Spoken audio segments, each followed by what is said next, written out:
It will be a game changer in the sense that, you see, it's not only renewable energy. Our agreement embraces renewable energy, then cooperation in the field of green hydrogen and green ammonia. It also covers grid interconnection between the two countries. So it's a huge, huge agreement. Now, it will be a game changer in many ways. As you mentioned, we are already one of the largest renewable energy capacities in the world. Our rate of growth of renewable energy capacity was the fastest in the world. We have emerged as the most attractive destination for investment in renewables. So I'm getting huge investments. I already have a renewable energy capacity of 180,000 megawatts, 180,000 megawatts. And almost all of it has been set up through private sector investment. Every major fund is invested here. So we have the industry, we have the technology, we have the trained manpower. Saudi Arabia, they want to emerge as a powerhouse in renewable energy. So they feel that cooperation with us will be useful. We are fine with it. They have an advantage that their cost of finance is cheaper, even though I'm getting funds from around the world. Every major fund is invested here. So our cost of funds is also not very high. But Saudi funds will also be available. So Saudis also want to invest in our industry.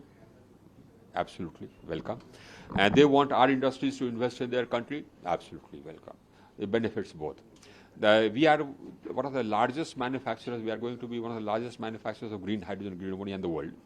I already have 5.8 million tons of manufacturing capacity being set up for manufacturing green hydrogen. We have a great advantage in green hydrogen and green ammonia because 80% of the cost of green hydrogen, making green hydrogen and green ammonia is actually renewables. And our renewable energy cost is one of the lowest in the world.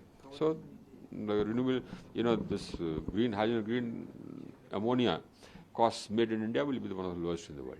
The Saudis know that. Saudis want, to cooperate with us so that our industry also goes and invests there. And they also want to invest in our industries here. Great, good. Interconnection helps both. The grid interconnection actually is a part of the OSO, one sun, one world, one grid. And that is founded on the premise that the sun never sets around the world. So in different time zones, the sun keeps shining. Right? So if you connect countries across different time zones, you will have round-the-clock renewable energy without investing in storage. Storage is expensive. So our last bid for storage, the battery storage, the rate was 10 rupees per kilowatt hour. But cost of renewable energy is 2 rupees 50 paise.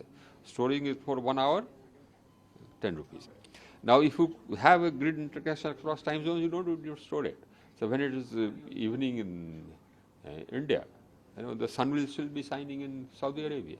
Or when it's night in Saudi Arabia, it will be morning in India. So you don't have to store energy.